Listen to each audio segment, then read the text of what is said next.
Chairperson Minchev, Prime Minister Petkov, members of the National Assembly, many congratulations on the anniversary of Bulgaria's accession to NATO. 18 years ago, today, your country joined our alliance, and Bulgaria has been a committed ally ever since. I am grateful for Bulgaria's contributions to our shared security, not least in the Black Sea region, which is of great strategic importance for NATO, where you provide important capabilities, including ships to NATO's patrols. Bulgaria also helps build stability in the Western Balkans by contributing to NATO's peacekeeping mission in Kosovo.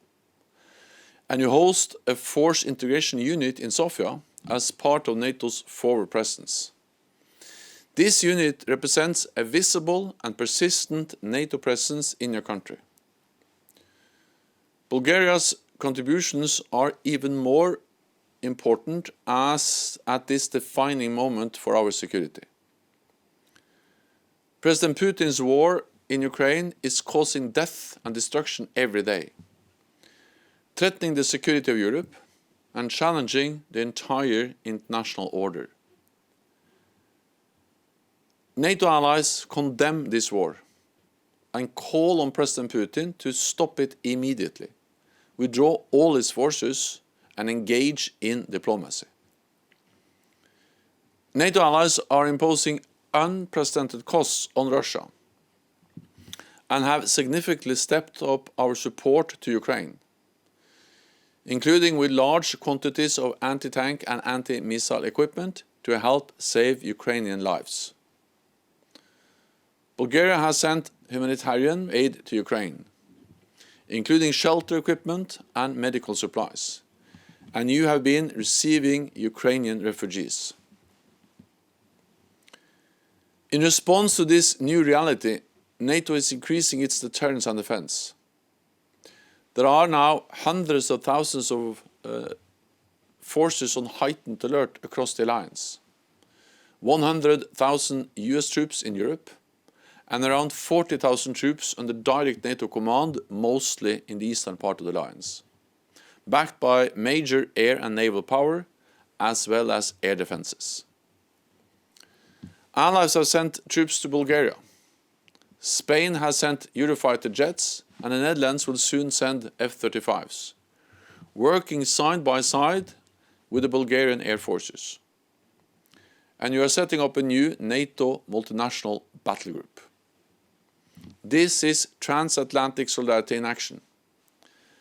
It sends an unmistakable message that we all stand together. We will protect Bulgaria and defend every inch of Allied territory, one for all and all for one. Our increased presence is defensive, not to provoke a conflict, but to prevent a conflict, to preserve peace. In this more dangerous world, we cannot take peace for granted. So we must invest even more in defense to keep our nation safe. Defense budgets across NATO have gone up for 7 consecutive years, and we must continue this momentum. So I encourage Bulgaria and all allies to invest a minimum of 2% of GDP on defense. Over 2 decades ago, Bulgaria freely chose to go down the Euro-Atlantic path and join NATO. On the 29th of March 2004, you officially became a member. It has made your country more secure. It has further cemented democracy and freedom across Europe. And it has made our alliance even stronger. I know I can count on Bulgaria's continued commitment to NATO in the future. Congratulations again on this anniversary, and I thank you very much for all that you do for our shared security.